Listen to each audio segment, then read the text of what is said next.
প্রিয় দর্শক, আপনারা দেখতে পাচ্ছেন যে ইতিমধ্যেই কিন্তু সাদপন্থী যে তাবলীগের গ্রুপ রয়েছে তারা ইতিমধ্যেই কিন্তু নারায়ে তাকবীর স্লোগান দিয়ে কিন্তু তারা কাকরাইল মসজিদে কিন্তু প্রবেশ করেছেন। আপনারা যেটা দেখতে পাচ্ছেন যে জুবায়েরপন্থী গ্রুপ বের হয়ে যাওয়ার সাথে সাথেই কিন্তু সাদপন্থী যারা আছেন তারা কিন্তু কাকরাইল মসজিদ ইতিমধ্যেই কিন্তু দখলে নিয়েছেন।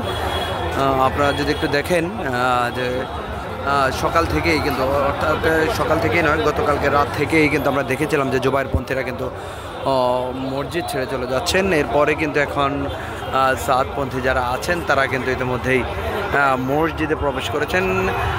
যদিও 8টার মধ্যে জুবায়েরপন্থী যারা আছেন তাদেরকে মসজিদ ছেড়ে দেওয়ার জন্য আলটিমেটাম দেওয়া হয়েছিল, অর্থাৎ তাদের কিন্তু 8টার মধ্যে মসজিদ ছেড়ে দেওয়ার কথা এবং 7:41 মধ্যেই কিন্তু সাদপন্থী তাবলীগ যারা আছেন তারা কিন্তু এর মধ্যেই মসজিদে প্রবেশ করছেন।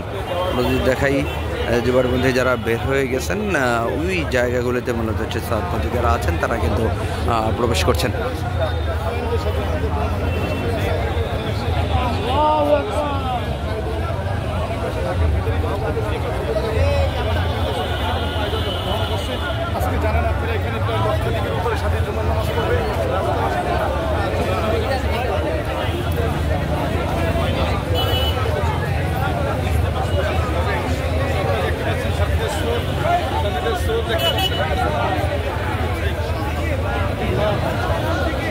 জুমার নামাজের দাওয়াত দিয়ে দিন, জুমার নামাজের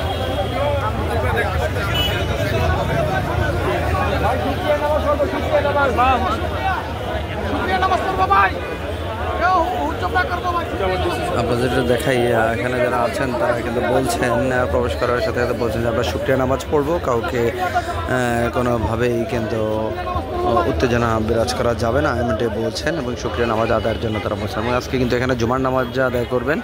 তারা বলছেন যে ঢাকা শহরে তার লক্ষাধিকের উপরে লোক তারা আসবেন, তাবলীগ যারা আছেন লক্ষাধিকের উপরে আসবেন, তারা জুমার নামাজ আদায় করবেন।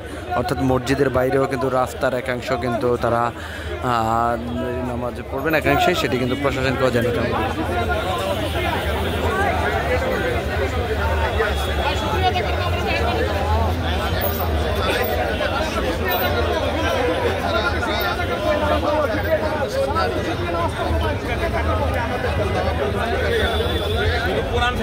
যেভাবে আসছেন কিন্তু হচ্ছে ঘাড়ের উপরে কিন্তু তাদের যে জিনিসপত্র সেগুলো নিয়ে আসছেন।